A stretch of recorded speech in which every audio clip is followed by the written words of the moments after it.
Assalamualaikum warahmatullahi wabarakatuh. Halo everyone, selamat datang di segmen EduMedia bersama saya Najib.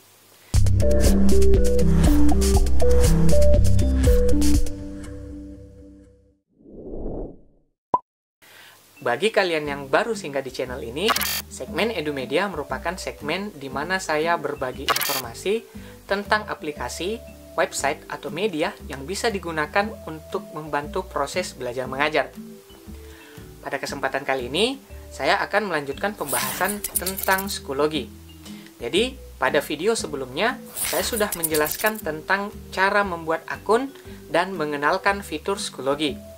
Di video kali ini, saya akan sharing tentang bagaimana cara membuat tugas, kuis, atau tes di akun Schoology.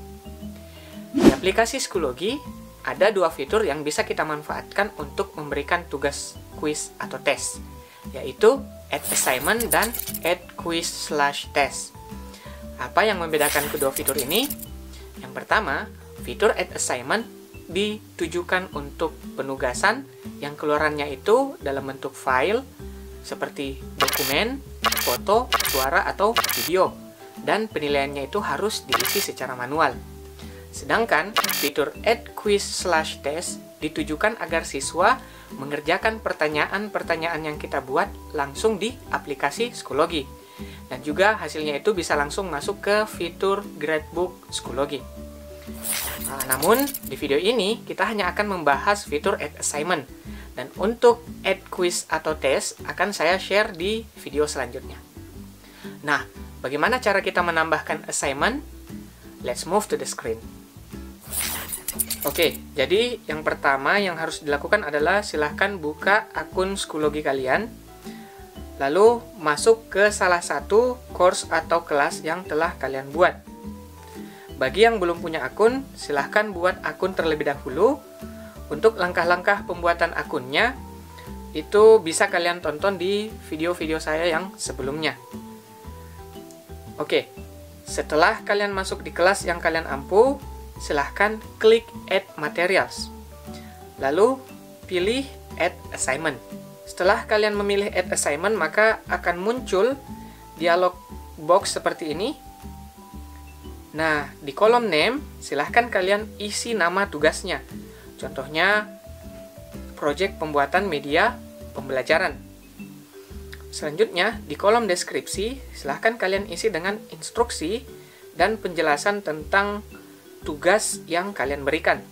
Contohnya di sini, buatlah proyek video tentang media pembelajaran atau Learning Management System.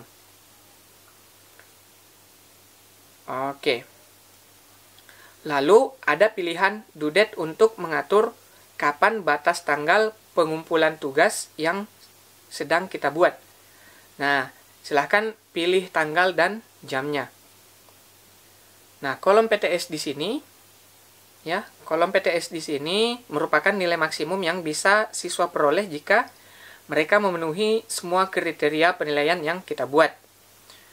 Kemudian, kalian bisa lihat di sini ada kategori. Di sini, kalian bisa memilih tugas ini masuk kategori apa. Nah, namun jika kalian adalah pengguna baru, biasanya pilihannya itu ada dua, Ungraded atau Create New Grading Category. Nah, silahkan buat kategori baru dengan mengklik Create New Category. Kategori ini bisa kalian buat jika ingin membagi pekerjaan siswa itu ke dalam beberapa kategori. Contohnya, kuis, pekerjaan rumah, atau tugas proyek, dan lain sebagainya.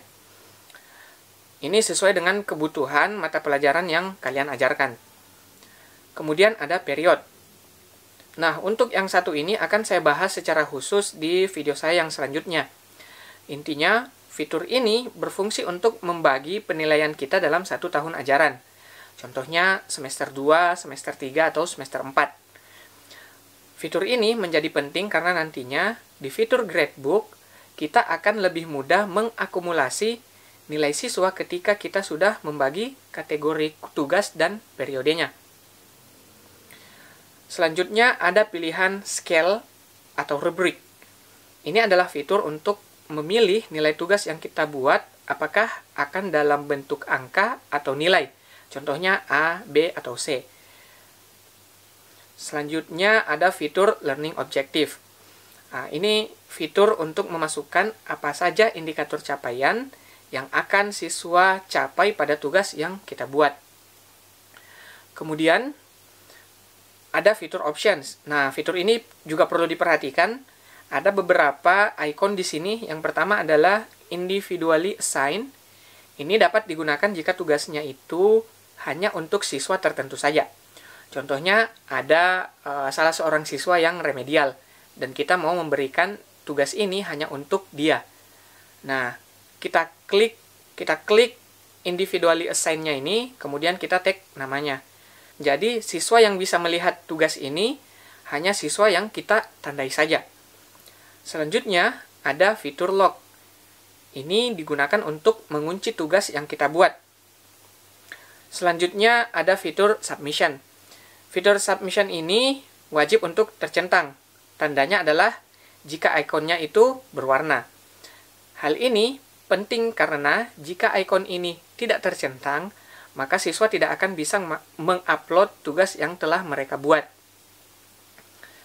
Kemudian ada juga ikon publish to students. Ini agar siswa dapat melihat tugas yang kita buat. So, pastikan ini juga tercentang. Kemudian ada grade statistik untuk melihat statistik nilai dari siswa yang mengerjakan tugas. Kemudian ada comments. Comments ini bertujuan agar siswa dapat memberikan komentar, pertanyaan, atau masukan pada kolom tugas yang kita buat. Kemudian ada copy to courses. Icon ini fungsinya untuk mengcopy tugas yang kita buat di kelas lain yang kita ajar. Contohnya kalian mengajar IPA itu di kelas IPA 1 atau di kelas IPA 3. Nah, kalian sudah tidak perlu lagi membuat tugasnya itu satu-satu. Contohnya topiknya sama, kemudian indikator pembelajarannya sama, maka kalian bisa mengcopy tugasnya itu di kelas lain. Nah, setelah selesai, silahkan klik Create. Nah, setelah kalian membuat tugasnya, maka akan muncul tampilan seperti ini. Jadi, ini adalah nama tugasnya. Kalian bisa lihat. Kemudian ada deskripsi atau instruksi tugasnya. Kemudian, yang di bawah ini adalah kolom komentar. Nah, dan di samping kanan ini adalah panel di mana kalian bisa melihat siapa saja siswa yang sudah mengupload atau mensubmit tugasnya. Oke, saya kira cukup itu saja untuk penjelasan bagaimana cara menggunakan fitur assignment di akun Schoology. Untuk pembahasan cara menambahkan kuis atau tes akan saya share di video selanjutnya. Semoga kalian suka dan semoga bermanfaat.